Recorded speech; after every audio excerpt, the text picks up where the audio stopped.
ಒಕ್ಕಲಿಗ ಜನಾಂಗದಲ್ಲಿರೋ ಬಡ ಜನರಿಗೆ ಆರ್ಥಿಕ ನೆರವು ನೀಡಿ ಈ ಸ್ಪರ್ಧಾತ್ಮಕ ಯುಗದಲ್ಲಿ ಅವರ ಜೀವನ ಮಟ್ಟವನ್ನು ಸುಧಾರಿಸುವುದು ಸಂಘದ ಮುಖ್ಯ ಧ್ಯೇಯಗಳಲ್ಲಿ ಒಂದು. ಹಾಗಾದ್ರೆ ನಿಜವಾಗಿಯೂ ಒಕ್ಕಲಿಗರ ಸಂಘ ತನ್ನ ಜನಾಂಗವನ್ನ ಮುನ್ನಡೆಸುವ ಕೆಲಸ ಮಾಡ್ತಿದ್ಯಾ? ಸಂಘದ ಆಸ್ತಿ ಹೇಗೆಲ್ಲ ಬಳಕೆಯಾಗ್ತಾ ಇದೆ?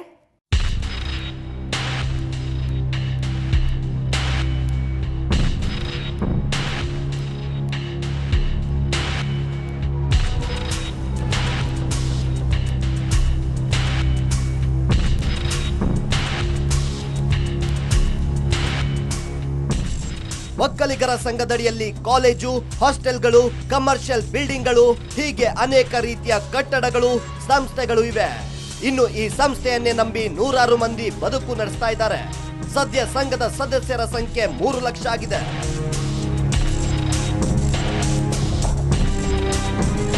ಸಾರ್ವತ್ರಿಕ ಚುನಾವಣೆಯಲ್ಲಿ ಕೆಲವರು ವೋಟು ಮಾಡೋದನ್ನ ಮರೆಯಬಹುದೇನೋ, ಆದ್ರೆ ಒಕ್ಕಲಿಗರ ಸಂಘದಲ್ಲಿ ಮಾತ್ರ ಪ್ರತಿ ಬಾರಿ ಉತ್ತಮ ವೋಟಿಂಗ್ ಆಗುತ್ತೆ. ಇದಕ್ಕೆ ಹಲವು ಕಾರಣಗಳು. ಸಂಘದ ಸ್ಥಿತಿ ಉತ್ತಮವಾಗ್ಲಿ, ಜನಾಂಗಕ್ಕೆ ಒಳ್ಳೆದಾಗ್ಲಿ ಅನ್ನೋದು ಮುಖ್ಯ ಕಾರಣ. ಆದ್ರೆ ಕೆಲವರು ಆಮಿಷಕ್ಕೆ ಒಳಗಾಗಿಯೂ ವೋಟಿಂಗ್ ಮಾಡ್ತಾರೆ ಅನ್ನೋ ಆರೋಪ ಕೇಳಿ ಬಂದಿದೆ. ಕೆಲವು ಅಭ್ಯರ್ಥಿಗಳು ಒಂದು ವೋಟಿಗೆ ತಲಾ 3 ರಿಂದ 5 ಸಾವಿರ ರೂಪಾಯಿ ಕೊಡ್ತಾರಂತೆ.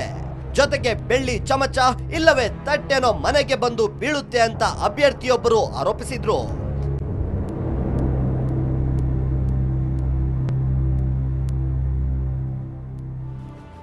ಒಕ್ಕಲಿಗರ ಸಂಘವು ರಾಜ್ಯಾದ್ಯಂತ ಕೋಟ್ಯಾಂತರ ಮೌಲ್ಯದ ಆಸ್ತಿಯನ್ನು ಹೊಂದಿದೆ. ಬೆಂಗಳೂರಿನ 10 ಭಾಗಗಳಲ್ಲಿ ಒಕ್ಕಲಿಗರ ಸಂಘದ ಆಸ್ತಿ ಇದೆ. ಇದರ ಸದ್ಯದ ಮಾರುಕಟ್ಟೆ ಮೌಲ್ಯವಂತೂ ದೊಡ್ಡ ಮೊತ್ತವೇ ಆಗುತ್ತೆ. ಸಂಘದ ಒಟ್ಟು ಆಸ್ತಿಯ ಮೌಲ್ಯ ಎಷ್ಟಾಗಬಹುದು ಅನ್ನೋದ್ರ ಬಗ್ಗೆ ರಿಯಲ್ ಎಸ್ಟೇಟ್ ಉದ್ಯಮಿಯೊಬ್ಬರು ವಿವರಿಸ್ತಾರೆ ನೋಡಿ. ಸಿಟಿ ಸೆಂಟರ್ ಇದ್ರೆ ಒಂದು 20-30 ಇದ್ರೂ ಕ್ರೋಸ್ ಆಗಿದೆ. ವಿಪುರಂ ಅಲ್ಲಿ ಮೇನ್ ಏರಿಯಲ್ಲಿ 20,000 ಇದೆ. ನಿಮ್ಮ ಮಾರ್ಕೆಟಲ್ಲಿ 50 ರಿಂದ 30 ಇದೆ ಅಕಾರ್ಡಿಂಗ್ ಟು ದ ಏರಿಯಾ. ಸೊಮ್ಮನಹಳ್ಳಿಯಲ್ಲಿ 5,000 ಇದೆ. ಒಂದೇ ಕಾರ್ಪೊರೇಷನಲ್ಲಿ 15,000 20,000 ಇದೆ. ಒಕ್ಕಲಿಗರ ಸಂಘದ ಆಸ್ತಿ ಇರೋ ಜಾಗದ ಚದರಡಿ ಲೆಕ್ಕಾಚಾರ ಇಂತಿದೆ. ವಿವಿಪುರಂನಲ್ಲಿ ಅಡಿಗೆ 20,000 ರೂಪಾಯಿ ಇದೆ.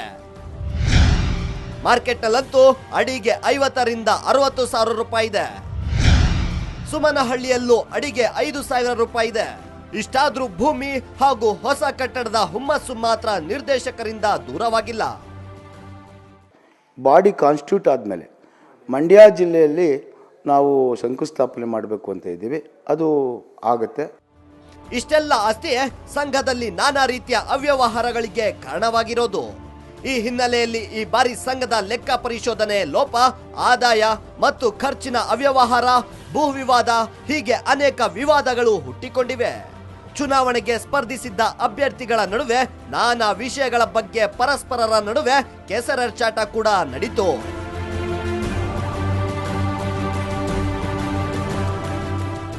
ಈ ಚುನಾವಣೆಯಲ್ಲಿ ಪ್ರಮುಖ ತಂಡಗಳು, ಅಭ್ಯರ್ಥಿಗಳ ನಡುವೆ ಆರೋಪ ಪ್ರತ್ಯಾರೋಪಗಳ ಸುರಿಮಳೆಯೂ ನಡೆಯಿತು. ಪ್ರಚಾರದ ವೈಖರಿ ಎಲೆ ಮೀರಿದಂತೆ ಕಾಣ್ತಾ ಇತ್ತು.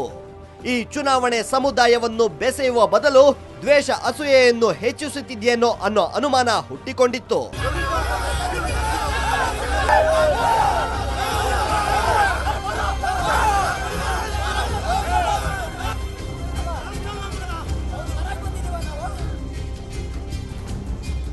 ರಾಜ್ಯದಲ್ಲಿ ವಂತಿಗೆ ಶಿಕ್ಷಣ ಬೆಳೆದಂತಲ್ಲ, ವ್ಯಕ್ತಿಗತವಾಗಿ ಶಿಕ್ಷಣ ಸಂಸ್ಥೆ ಸ್ಥಾಪಿಸಿದವರು ಶ್ರೀಮಂತರಾಗಿದ್ದಾರೆ. ಆದ್ರೆ ದಾನ ಮತ್ತು ದತ್ತಿ ಮೂಲಕ ಬಂದ ಆಸ್ತಿ, ಸಂಪನ್ಮೂಲದಿಂದ ಶಿಕ್ಷಣ ಸಂಸ್ಥೆ ತೆರೆದ ಒಕ್ಕಲಿಗರ ಸಂಘದ ಹೆಸರಿನಲ್ಲಿ ಕೆಲವೇ ಪಟ್ಟಭದ್ರರು ಸಿರಿವಂತರಾಗಿದ್ದಾರೆ. ವಾಣಿಜ್ಯ ವಹಿವಾಟು ಹೆಚ್ಚಿದಂತಲ್ಲ, ಸಂಘದ ಆಡಳಿತ ಮಂಡಳಿ ಜನಾಂಗದ ದೂರವಾಗ್ತಿದೆ ಅನ್ನೋ ನೋವು ಜನಾಂಗದ ಪ್ರಜ್ಞಾವಂತರದ್ದು.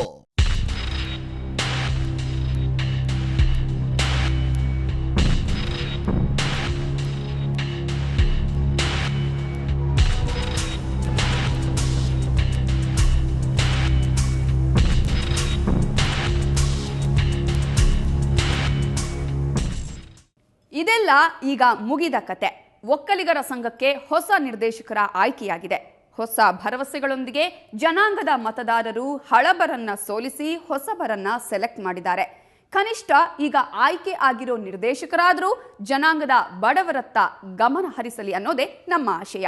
ಇದೇ ಹೊತ್ತಿನ ವಿಶೇಷ. ನೇರ, ದಿಟ್ಟ, ನಿರಂತರ ಸುದ್ದಿಗಾಗಿ ನೋಡ್ತಾ ಇರಿ ಸುವರ್ಣ ನ್ಯೂಸ್.